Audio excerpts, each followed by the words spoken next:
Murshidabad police জেলার পক্ষ থেকে প্যারেড ও পতাকা উত্তোলনের মধ্যে দিয়ে উদযাপিত হলো স্বাধীনতা দিবস। শুক্রবার পুলিশ প্যারেড গ্রাউন্ডে পতাকা উত্তোলন করেন মুর্শিদাবাদ পুলিশ জেলার পুলিশ সুপার কুমার সানিরাজ। বর্ণাঢ্য প্যারেডে অংশ নেন পুলিশ কর্মীরা।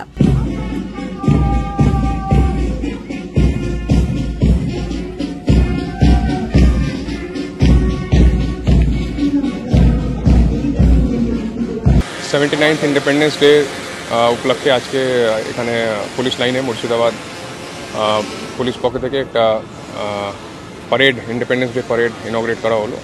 এখানে আমাদের পুরো কমপ্লিট টিম ছিল, দুজন অ্যাডিশনাল এসপি, এখানকার লোকাল সদরে যে অফিসারগুলো থাকেন, প্লাস আমার কিছু ফোর্স ছিল।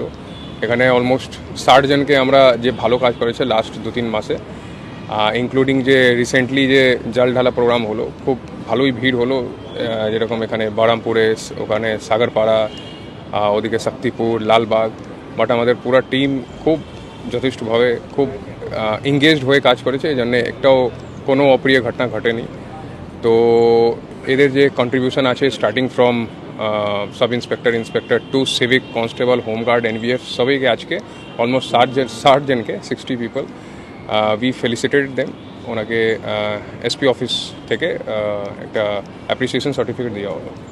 এদিন অনুষ্ঠানে পুলিশ, সিভিক ভলেন্টিয়ার, সিভিল ডিফেন্সের 60 জন কর্মীকে পুরস্কৃত করা হয় মুর্শিদাবাদ পুলিশ জেলার পক্ষ থেকে। পুরস্কার তুলে দেন এসপি সহ পুলিশ প্রশাসনের আধিকারিকরা।